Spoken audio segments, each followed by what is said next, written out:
My next guest wants to sue Al Gore for fraud. He hopes a legal challenge will settle the global warming debate once and for all. He's John Coleman, and he founded the Weather Channel. My favorite channel, has some of the hottest women there. And now he works as a weatherman for KUSI-TV in San Diego. He knows warm fronts like I know cold cuts.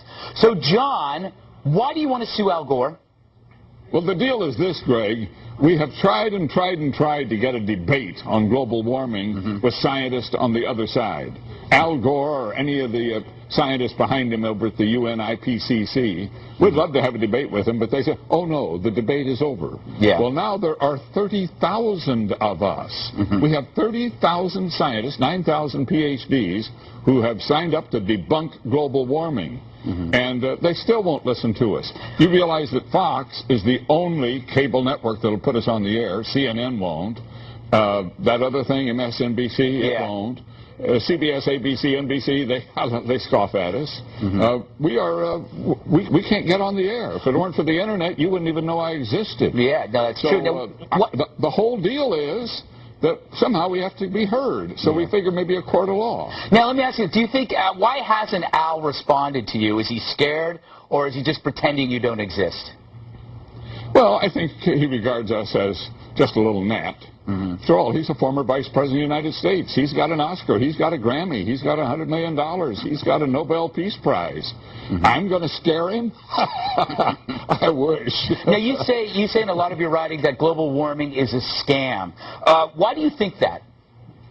Well, if you study all the papers of the Intergovernmental Panel on Climate Change, if you study everything their scientists have done, it all boils down to a claim that carbon dioxide, CO2 in the atmosphere, put there by our burning of fossil fuels, is going to turn the climate of Earth into an oven, and we're all going to bake and die. Well, that's sheer nonsense. We have been burning fossil fuels for 100 years. And what have we done so far? We might have raised the temperature by 1/10 of 1 degree, maybe.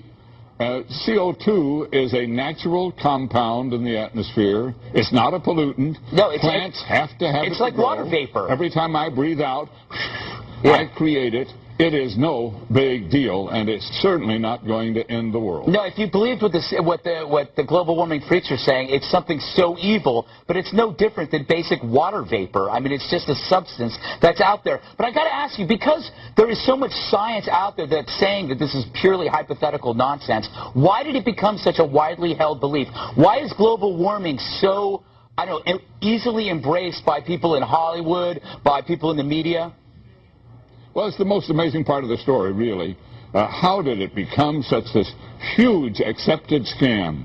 I mean, it started off with some environmentalists and some one-world politicians at the UN who had World Earth Day in 1970, and out of that they finally managed to create this IPCC, Intergovernmental Panel on Climate Change at the UN. They claimed, of course, that that was had something to do with science. All it was an environmental advocacy group.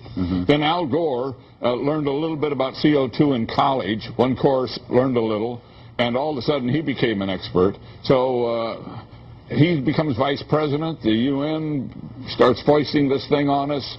And the media, which loves a crisis, loves to tell us that the world is coming to an end, the media jumped aboard, and once the media was aboard, so you got the UN, you got Al Gore, you got the media, what are the politicians going to do? They follow. What's interesting is almost with every issue, with almost every issue, you're allowed some kind of debate or dissent.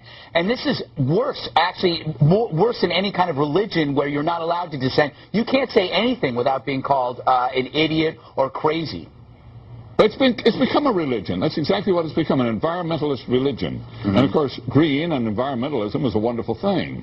I'm an environmentalist, but wait a minute. You're not going to turn me into an extremist, and you're not going to get me to tell a lie to try to accomplish an environmental goal. That's exactly what they're doing. Speaking of goal, what does a hockey stick have to do with all this?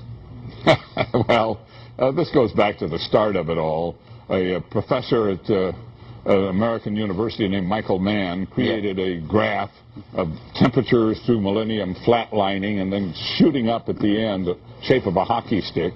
And the UN panel said, ooh, woo, love that. Yeah. And they kind of made it their Bible, and it became the cornerstone of their whole campaign. Now it has been proved, without a shadow of a doubt, to be built on absolutely bad science.